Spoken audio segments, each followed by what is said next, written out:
And going back to your video that you put on YouTube last night, Eternal Extrapolations on YouTube, you talked about the biggest word that I mention all the time on this podcast, and it's accountability, and how we have never in the history of our country held any top tier level government official accountable. And until we do, we're going to continue to be dragged behind the horse, for lack of a better expression.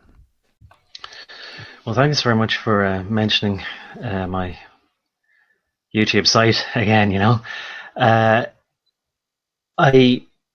absolutely agree with you. Accountability. Now, I'll mention something from the business world again, or ACI. We called it the RACI chart. I don't know if people have heard of this. It stands for responsibility or responsible accountability.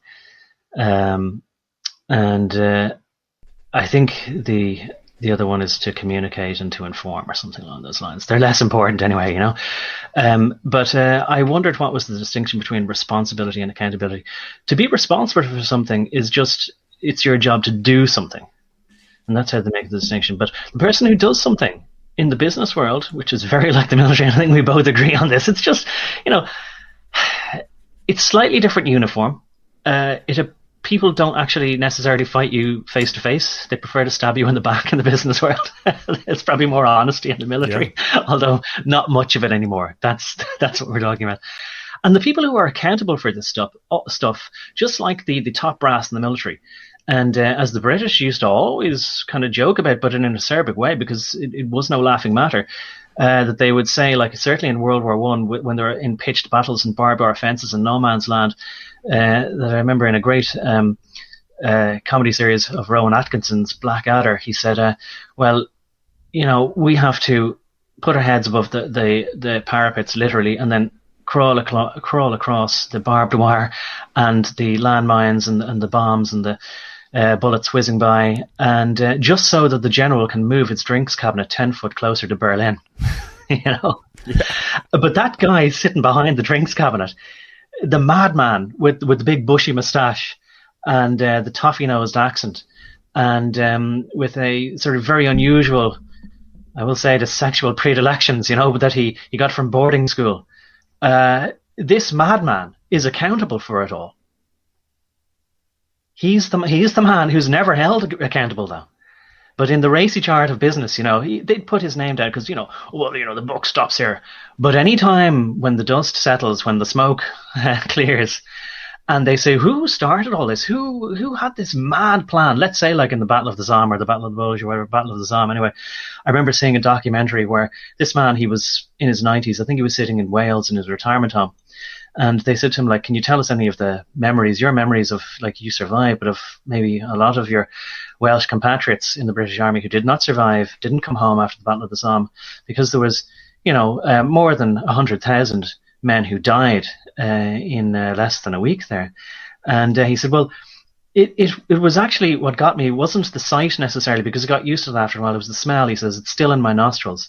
The smell of the iron in the blood of these men mixed with the mud. I'm sorry for giving some people, I should have given you some warning, because I saw the reaction there. No. It's a very visceral reaction. I think we can all understand, and anybody, I imagine, I won't go any further actually with this thought, but there is a characteristic smell of blood, and it's the iron that people are smelling. And when you mix that, when you multiply that by 100,000 and you mix that with the blood or the mud of the earth, that must be a potent mix. And he said it's never left my nostrils since. That was in 70 years for that man. And in those 70 years, nobody was ever held accountable for any of that, and they never are. No, that's amazing you said that, because a story I tell, this was, I guess it would have been 30 years ago this past February, when I was in Operation Desert Storm. At the time, I was in, I think, Dhahran, and it was February the 25th, 26th, around there. It was in the evening, and, the Iraqis would launch the Scud missiles, and the sirens would come on, and incoming, and you'd have to take, put on your chemical mask because you didn't know if it was one of the rockets with mustard gas or whatever. But we heard a loud explosion, very close, And if you're not familiar, just Google the 14th Quartermaster Detachment. They were a ROPU unit. That's, the Army loves their acronyms: Reverse Osmosis Water Purification Unit. So they could take black water and it would run through their system and you'd have drinking water. They were only in theater for 5 days. The Scud missile hit their little warehouse where they were living. And we got the call. We went down there. Now, we weren't the first responders. We were there probably 45 minutes to an hour by the time we got there. But the one thing, and that's amazing you said that, because I tell this all the time. Of course, I remember seeing the crater, the size of the crater it left, and the cots with the blood on it. But the smell of the iron, the sulfur, never. I can still smell it right now as we speak, and that's something you're spot on about.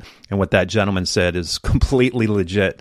Yeah, that resonates with me very much. Yeah, that's the truth. And again, they're never held accountable.